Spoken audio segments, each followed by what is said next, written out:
Welcome, paranormal enthusiasts, to our in-depth journey through the eerie history of Missouri. Today, we delve deeper into the mysteries shrouding three of the most haunted cities in Missouri. Our first stop is St. Louis, a city rich in history and filled with spine-chilling tales. Dominating our tales of haunting is the iconic Lemp Mansion. The Lemp Mansion, once inhabited by the Lemp family, stands as a testament to their tragic history. This grand structure, dating back to the 1860s, became a symbol of despair as the family lineage succumbed to a series of unfortunate suicides. William J. Lemp, the prosperous patriarch, took his own life, followed by three of his children, in the years that ensued. It is rumored that their tormented spirits still haunt this mansion, their chilling of despair linger, permeating an atmosphere of unease that can be felt even today. Our journey then takes us to the infamous Lemp Brewery nearby. Once a bustling enterprise, it is now known more for its ghostly sightings than its former brewing glory. Employees and visitors alike have reported eerie encounters. Disembodied voices, cold spots, and objects mysteriously moving of their own accord are just some of the spine-tingling phenomena contributing to the city's paranormal allure. Next, we venture to Independence, another city renowned for its paranormal activities. Known its rich history and ties to the American Civil War, the city is shrouded in spectral stories. From the famous Vale Mansion, reported to be haunted by the wife of its original owner, to the disconcerting tales of ghostly apparitions in the historic Independence Square, there's a wealth of paranormal experiences to explore here, making it a must-visit for any true supernatural enthusiast. As we journey to Kansas City, we plunge deep into the eerie history of Union Station. Here, a palpable residual energy lingers from its grave past. The station is marked by the tragic 1933 massacre, where 4 law enforcement officers and a criminal were brutally shot down in broad daylight. This violent event has reportedly left a spectral imprint, with ghostly figures and unsettling whispers often observed by the visitors. Our next stop, Sauer Castle, is a Victorian mansion that looms as a spectral testament to its mysterious owner's enigmatic death. The mansion is rumored to be haunted by the owner, Anton Sauer, who reportedly died under suspicious circumstances. His spirit is believed to still roam the castle grounds, contributing to the eerie atmosphere that permeates the property. As we navigate these haunted landmarks, the supernatural tales of Kansas City are breathed into existence. These narratives teem with tales of phantom figures. Now, we move our spectral spotlight onto Independence, a city woven with a distinct historical fabric.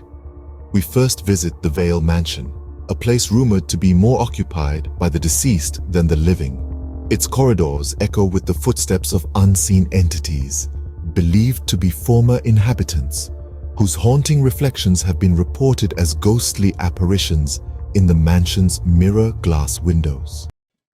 I've been giving tours here since 1983, and I always, at least once a day, have someone ask me, have you ever seen a ghost? The upstairs has the Vale bedroom, and of course that's where both Mr. and Mrs. Vale died. Again, that's not so unusual. In the 19th century, people tended to die at home. I have people on my board, on the Vale Victorian board, will not go in the basement. They just won't go to the basement. And it's interesting. It's a very interesting basement. I've never seen anything or heard anything. I've worked with people over the years that have seen things and have heard things. Originally, the Vales intended to put a ballroom and a billiards room, and then after her unfortunate death, it never got finished, and by 1930 it was a mental institution, which that kind of gives people a little frisson there, you know. Like when you're on the second floor, a lot of people think on the landing that's coming down from the 3rd floor, they think they see a figure, and then when they look straight at it, there is nothing there. And they all say the same thing. They think they've seen a woman in a long dress, and when they turn to look at it directly, there is nothing there. This has happened down through the years that I've had people tell me that. So that kind of gives you pause to think. One thing that I find just entrancing is how the Victorians took pictures of their loved dead ones. And they wouldn't take just a picture of them lying in the coffin. They would actually sometimes prop them up in a chair. We have one photograph. It was a little boy, he was like 3. So they propped him up in a large chair next to his older brother, who was probably 5. And the little dead boy, they painted eyeballs on his lids of his eyes. That's pretty spooky. Embalming came into focus during the Civil War. A lot of times, that's why they were so important to have candles burning and have lots of flowers to mask the odor. Some of our common everyday things that we talk about, like Saved by the Bell, people were so afraid that they would be buried alive. A lot of people didn't die in a hospital, they died at home. So there was always this problem that, you know, maybe you weren't really dead, you were just in a coma or something.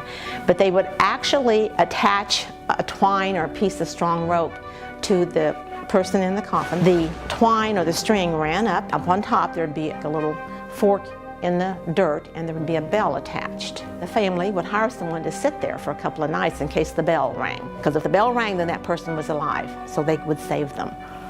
And it's like, when I heard that, I thought, oh, how funny. We say that all the time, Saved by the Bell, and have no idea, you know, how it got started.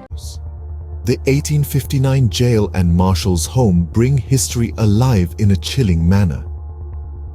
It's said that notorious outlaws once detained here have never really left. Their spirits, refusing to accept their fate, continue to linger. Cell doors creak open and close, as if spectral prisoners are still attempting their futile escapes. Cold spots and a sense of unease pervade the air, adding an eerie layer to the tales of these lingering spirits. Independence Square, dominated by its historic courthouse, further amplifies the city's paranormal imprint. The courthouse, a silent sentinel to countless trials and judgments, has a distinct presence that harks back to the bygone era. Its daunting architecture and imposing facade are a testament to the many stories and secrets it holds, adding to the city's mysterious legacy. So, until our next spine-chilling rendezvous, keep your eyes wide and your senses sharper as you plunge into the heart of the unknown. Be alert and tread carefully, for the haunted history of Missouri is always ready to reveal its paranormal secrets.